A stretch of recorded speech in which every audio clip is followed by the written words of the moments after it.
નમસ્કાર ખેડૂત મિત્રો, પીએમ કિસાન યોજના અંતર્ગત ખેડૂતોના ખાતામાં 18મો હપ્તો જમા થવા જઈ રહ્યો છે. એ પહેલાં અગત્યની માહિતીઓ સામે આવી રહી છે કે પીએમ કિસાન યોજના અંતર્ગત જે 2000 રૂપિયાનો હપ્તો તમને આપવામાં આવશે, એ હપ્તો ખેડૂતોના બેંક એકાઉન્ટમાં ડાયરેક્ટ આપવામાં નહીં આવે. એ અંગે તમારે એક પ્રોસેસ છે એ ચેક કરવી પડશે, જેમાં તમારા પીએમ કિસાન યોજના અંતર્ગતની તમામ માહિતી એ પ્રોસેસમાં તમને બતાવશે અને પીએમ કિસાન યોજના અંતર્ગત 18મો હપ્તો તમારા બેંક એકાઉન્ટમાં જમા થશે કે નહીં, એ અંગેની પૂરેપૂરી માહિતી જાણકારી તમને મળશે. તો મિત્રો, પીએમ કિસાન યોજનાના 2000 રૂપિયાના હપ્તા અંગે A to Z માહિતી આજના વિડીયોમાં આપણે માહિતી મેળવશું, તો વિડીયોને છેલ્લે સુધી જોતા રહેજો. ખાસ કરીને આજે આપણે એ અંગે માહિતી મેળવશું કે પીએમ કિસાન યોજના અંતર્ગત જેટલા પણ ખેડૂત મિત્રોએ ફોર્મ ભરેલા છે, એ દરેકે દરેક ખેડૂતને શું ખરેખર 2000 રૂપિયાનો હપ્તો મળવાનો છે? કારણ કે અત્યારે સોશિયલ મીડિયામાં એવી માહિતી સમાચાર ફરી રહ્યા છે કે પીએમ કિસાન યોજના અંતર્ગતનો 18મો હપ્તો ગુજરાત રાજ્યના અમુક ખેડૂતોને જ મળવાનો છે. ઘણા બધા ખેડૂત મિત્રો એવા છે કે જેમને 2000 રૂપિયાનો હપ્તો મળવાનો નથી. તો શું ખરેખર એ અંગેની માહિતી સરકાર દ્વારા છે એ જાહેર કરવામાં આવેલી છે? તો મિત્રો, એ તમામ પ્રશ્નો જે તમારા મનમાં અત્યારે ચાલી રહ્યા છે, એ તમામ પ્રશ્નોનું આજે સોલ્યુશન તમને મળી જશે.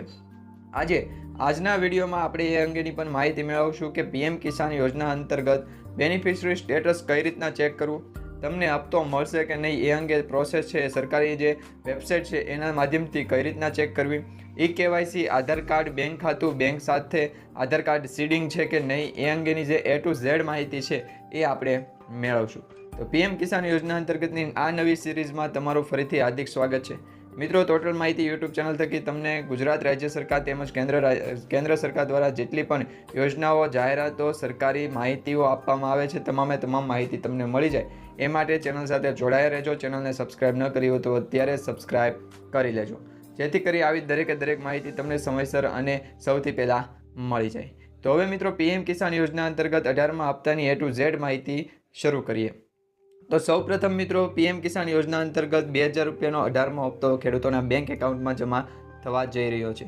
18મા હપ્તાની તારીખ પણ જાહેર થઈ ગઈ છે. આપ સૌ મિત્રોને ખ્યાલ હશે કે 18મો હપ્તો કઈ તારીખે જાહેર થશે, પરંતુ તમને એ જણાવવાનું કે પીએમ કિસાન યોજના અંતર્ગત ખેડૂતોના બેંક એકાઉન્ટમાં જે હપ્તો જાહેર થવા જઈ રહ્યો છે, એ પહેલાં તમારે બેનિફિશરી સ્ટેટસ ચેક કરવું પડશે. એ બેનિફિશરી સ્ટેટસમાં જો તમારું નામ હશે, લિસ્ટમાં તમારું નામ હશે, તો જ તમને 2000 રૂપિયાનો હપ્તો મળશે. અને આ લિસ્ટમાં પણ ઘણા એવા ખેડૂતો છે એમનું નામ હજુ સુધી પેન્ડિંગમાં છે.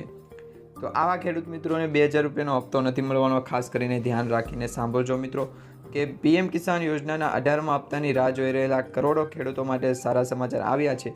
નવરાત્રિના અવસરે 18મા હપ્તાના નાણાં ખેડૂતોના બેંક એકાઉન્ટમાં ખાતામાં ટ્રાન્સફર કરવામાં આવશે. આ માટે સત્તાવાર જાહેરાત પણ કરવામાં આવી છે. પ્રધાનમંત્રી નરેન્દ્ર મોદી સાહેબ શનિવારે 5 ઓક્ટોબર 2024ના રોજ 9.5 કરોડ જેટલા ખેડૂતોના ખાતામાં 18મા હપ્તા તરીકે 2000 રૂપિયાનો હપ્તો છે દરેક ખેડૂતના ખાતામાં મોકલશે. તો આમ કુલ મળી અને 9.5 કરોડ ખેડૂતોના ખાતામાં લગભગ 20,000 કરોડ રૂપિયા જેટલા રકમ છે એ ટ્રાન્સફર કરવામાં આવશે. પીએમ કિસાનની સત્તાવાર વેબસાઇટ અનુસાર 5 ઓક્ટોબરે પીએમ મોદી મહારાષ્ટ્રના વાશિમ જિલ્લામાં એક કાર્યક્રમ દરમિયાન 18મો હપ્તો ટ્રાન્સફર કરશે. પરંતુ મિત્રો, સરકાર દ્વારા આ હપ્તો જે ટ્રાન્સફર કરવામાં આવશે એ પહેલાં બેનિફિશરી સ્ટેટસ ચેક કરવું ખાસ જરૂરી છે.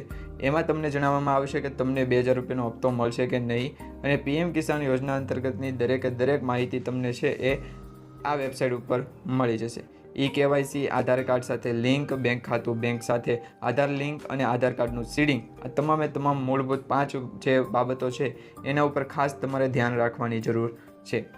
કારણ કે સરકાર દ્વારા જેટલી પણ યોજનાઓ બહાર પાડવામાં આવે એ યોજના અંતર્ગત સમયાંતરે છે ફેરફાર કરવામાં આવતા હોય છે, જેના કારણે તમે એ યોજનામાં લાભ લઈ શકો. પરંતુ જો તમે ફેરફાર નથી કરતા તો તમને પણ છે એ આ યોજનાઓ થકી લાભ મળતો અટકી શકે.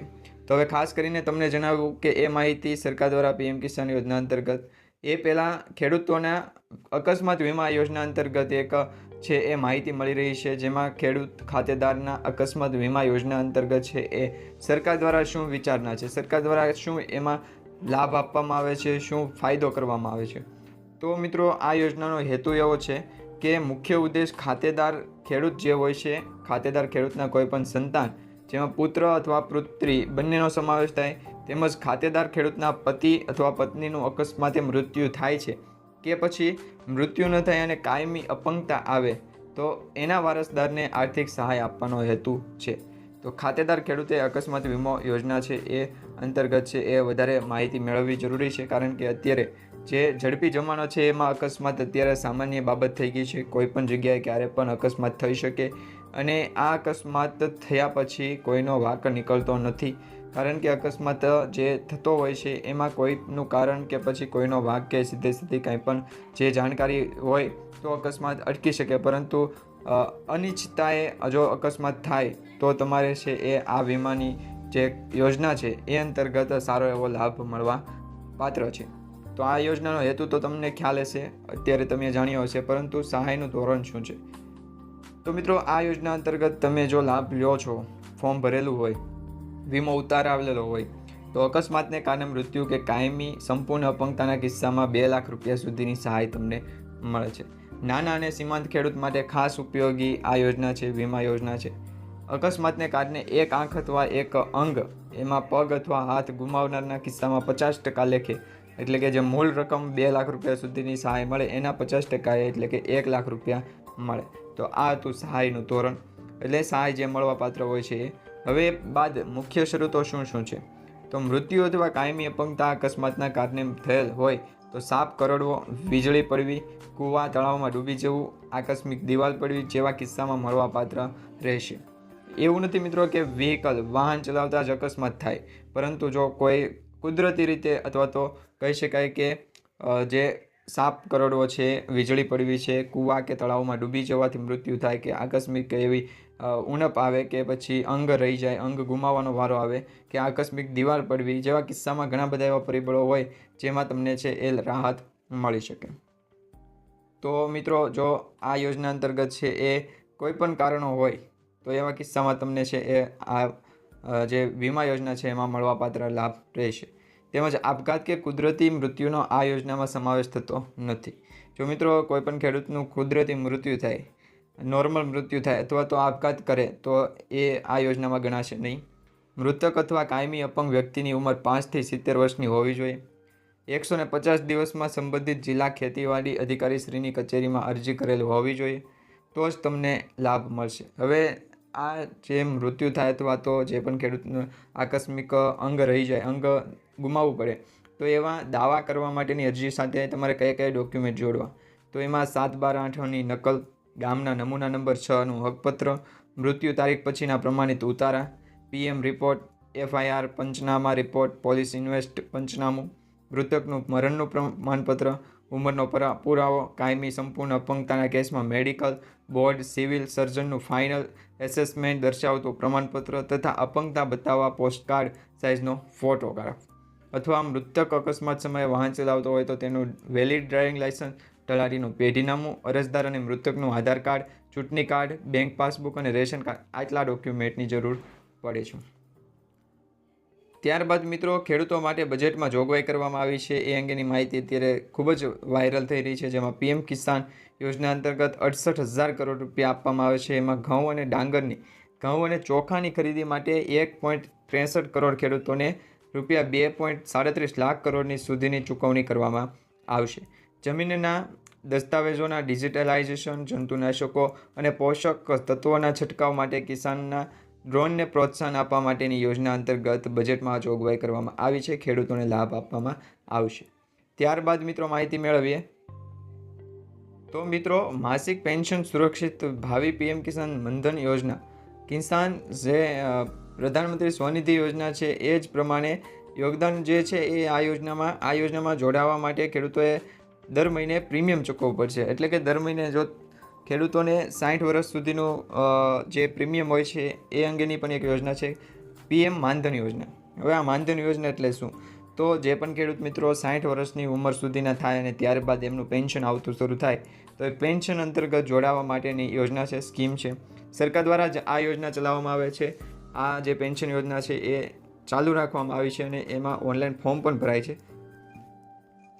તો આ યોજનામાં જોડાવા માટે ખેડૂતોએ માસિક પ્રીમિયમ ચૂકવવું પડશે. દર મહિને એક જે નિર્ધારિત કરેલી રકમ હશે એ ચૂકવવી પડશે. જેમાં પેન્શન, આ યોજનામાં જોડાતા ખેડૂતો 60 વર્ષની ઉંમર પૂર્ણ કર્યા પછી માસિક પેન્શન મેળવવા માટે પાત્ર બને છે. તો 60 વર્ષ સુધી તમારે આ યોજનામાં જો જોડાઓ છો તો નાનામાં નાની રકમ તમે જે પસંદ કરેલી હોય, સિલેક્ટ કરેલી હોય, રકમ દર મહિને તમારે ભરવાની છે. ત્યારબાદ 60 વર્ષની ઉંમર તમારી થાય અને એ પછી દર મહિને તમને માનસિક પેન્શન મળતું શરૂ થઈ જાય. હવે આમાં કેટલી રાશિ મળે, કેટલો લાભ મળે? તો લાભાર્થી ખેડૂતને 3000 રૂપિયાની માસિક નાણાકીય સહાય આપવામાં આવે છે.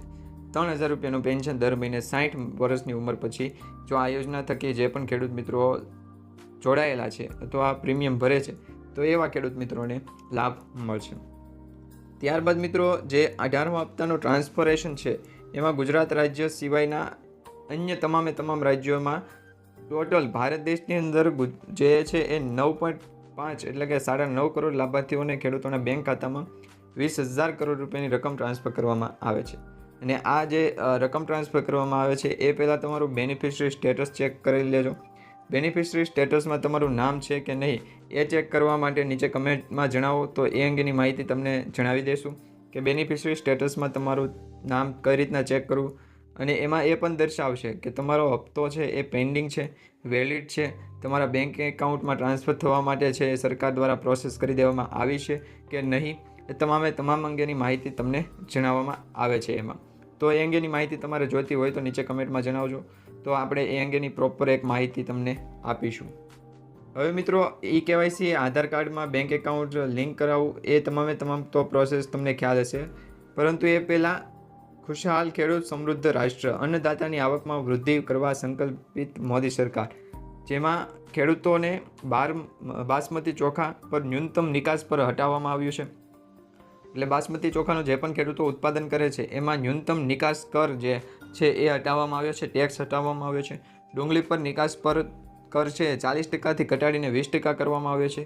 ખાદ્ય તેલ પર આયાત કર છે એ 20% કરવામાં આવ્યો છે અને રિફાઇન્ડર તેલ ઉપર બેઝિક ડ્યુટી 32.5% સુધી વધારવામાં આવી છે. તો આનો સીધો લાભ ખેડૂતોને મળશે. હવે પ્રધાનમંત્રી કિસાન સન્માન નિધિ યોજના અંતર્ગત લાભ લેતા દરેક ખેડૂતને ખ્યાલ હશે કે આધાર KYC કરાવવું, બેંક ખાતાનું આધાર સીડિંગ કરાવવું એ બંને વસ્તુ ફરજિયાત છે. ગુજરાત રાજ્યમાં કુલ હજુ સુધી 45,35,190 લાભાર્થીઓએ જ KYC કરાવ્યું છે PM કિસાન યોજના અંતર્ગત. હજી 16,30,013 જેટલા ખેડૂત મિત્રોનું KYC કરાવવાનું બાકી છે. તો તમારું KYC થઈ ગયું છે કે નહીં એ નીચે કમેન્ટમાં તમે તમારો પ્રશ્ન પણ જણાવી શકો છો અને આ અંગે પણ ઘણી બધી વાતચીત કરી શકો છો. આગામી હપ્તો મેળવવા માટે તમારે આજે જ આધાર KYC અને બેંક ખાતામાં આધાર સીડિંગ કરાવવાનું છે. હવે આધાર KYC તો તમને ખ્યાલ હશે VC ઓપરેટરની પાસે જશો ગામ પંચાયતમાં તો તમને આધાર કાર્ડમાં KYC PM કિસાન યોજના અંતર્ગત કરી આપશે. પરંતુ બેંક ખાતામાં આધાર સીડિંગ એટલે શું? તો આધાર સીડિંગ તમારે કરાવવું હોય તો 18મો હપ્તો મેળવતા પહેલાં બેંક ખાતાનું આધાર સીડિંગનું સ્ટેટસ આવે છે, એ સ્ટેટસ પણ તમે ઓનલાઈન ચેક કરી શકો છો. અને આધાર સીડિંગ કરાવવું હોય તો એ માટે તમારે તમારા જે બેંક ખાતું જે બેંકમાં હશે, જે બ્રાન્ચમાં હશે ત્યાં તમારે રૂબરૂ જવાનું છે, તમારું આધાર કાર્ડ લઈને જવાનું છે અને બેંકની પાસબુક, આ બે વસ્તુ તમારે જોડે રાખવાની છે, જેથી કરી તમે જે તે બેંકમાં જશો એટલે કે તમારા જે આધાર કાર્ડમાં જે આધારનું સીડિંગ બેંક એકાઉન્ટમાં સ્ટેટસ હશે એ અપડેટ કરી દેવામાં આવશે. તો આ રીતે તમારું KYC કરાવી શકો છો, આધાર કાર્ડમાં બેંક એકાઉન્ટ લિંક કરાવી શકો છો, સીડિંગ કરાવી શકો છો અને KYC પણ કરાવી શકો છો.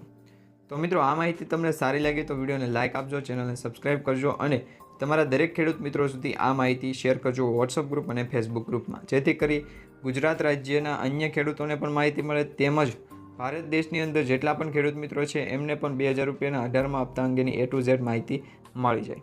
હવે મિત્રો તમારે આની પછી કેવો માહિતીનો વિડીયો જોતો છે એ નીચે કમેન્ટ કરીને જણાવજો, જેથી કરી આપણે તમારું જે છે મનોબળ વધે, તમે સરકારી યોજનાઓમાં લાભ લઈ શકો, દરેક યોજનાઓને જાણી શકો, કોઈ પણ પ્રકારનો ફેરફાર થયો હોય તો એ અંગેના સમાચાર તમને મળી જાય. તો એ અંગેની માહિતી તમને તમારા સુધી પહોંચે એ અંગે તમે છે નીચે કમેન્ટમાં જણાવી દેજો.